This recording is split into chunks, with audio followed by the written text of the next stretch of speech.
So now that we know where we are, we've looked at it, we've been honest about where we are, what we have, who we want to meet, how much we have, and if we have a plan, what do we now need to do?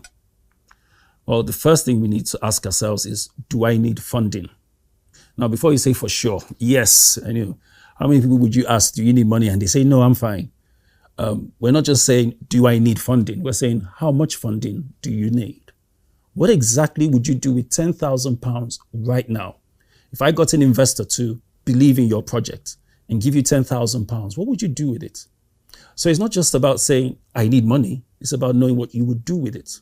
Remember, it is not money, it is funding. And the difference is that when people give you resources, whether it's money or equipment, they expect that money or equipment to translate into profit. That's why it's called funding.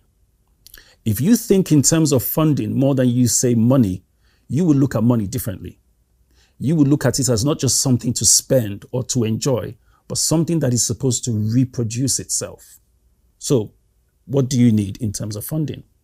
Second, do I need to outsource tasks or roles? Now, you have to be really humble about this. The challenge most people have, and in my experience, is trying to be everything and do everything. And that's impossible. I don't even bother. While we were setting up today, I heard terms that have nothing to do with the business of the arts. And I respect the guys that were doing it. That's why we outsource. And that's why we collaborate. And that's why we partner. Icon Towers Media rather, is a collaborator, is a partner, because they are skilled at what they do. Part of what you need to ask yourself is, who do I collaborate with? Who is better at fulfilling this task than I am? It is really important to know the kind of resources and people that you need to work with. Unless, of course, you are super multi-talented, you can do everything that needs to be done all by yourself. And I'm yet to meet that person. 3, do I need to upskill? This is really important. I mentioned earlier before that the world is changing like no man's business. If you go to a general university today to learn computer science, for instance, chances are that after the 3 or 4 years it takes to do the basic course, a lot about computers would have changed. We are constantly in the need to improve our knowledge base. We constantly need to upskill.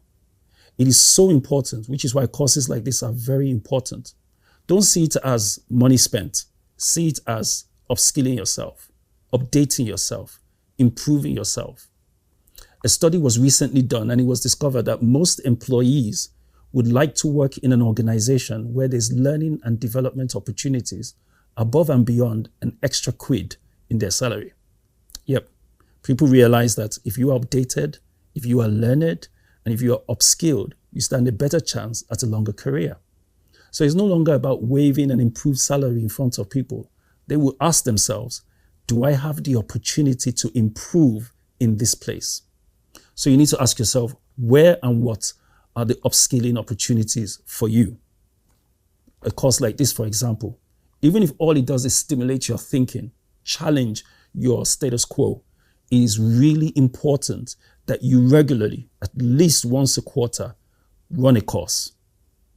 Number 4, what marketing and management decisions need to be reviewed? Now, of course, we all have plans, and you could have had a plan for 2020 in January, and we know how that went, don't we? Those plans probably flew out of the window in the twinkling of an eye because of what that happened.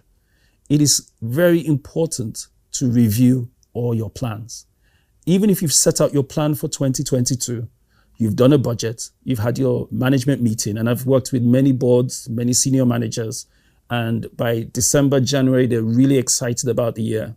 We've discovered that by April, end of March, we are sitting down and we're meeting again. And it's good. Review is very important. We'll be talking a bit more about assessing feedback and analyzing your data a little later. So, number 5, how do I connect with my audience? Really important.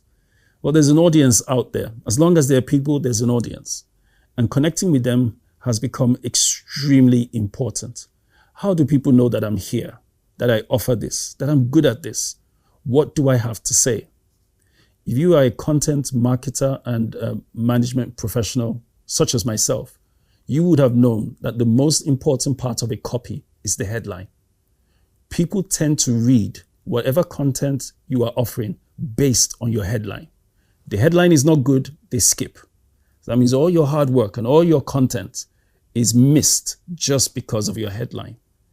That just shows how important it is to connect with your audiences.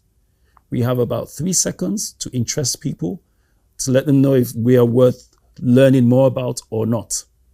So copywriters have become a big deal right now because their job is to convert your content into sales.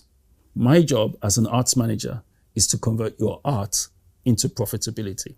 Number 6, what immediate collaborations and partnerships are available to you? Immediate. For instance, I'm sitting here in a studio and I just love this place. I love Icon Towers because the brother that heads this organization is one I've shared 23, 24 years of work with and collaboration with. And he is what we call a low-hanging fruit. That is an immediate network you can leverage on, and vice versa. It is very important to bring out your black book and build relationships. Don't just call people when you have a need. Build relationships, partnerships, and collaborations. So we've looked at where we are. We've identified what we need to do. Now we're going to look at where we want to be.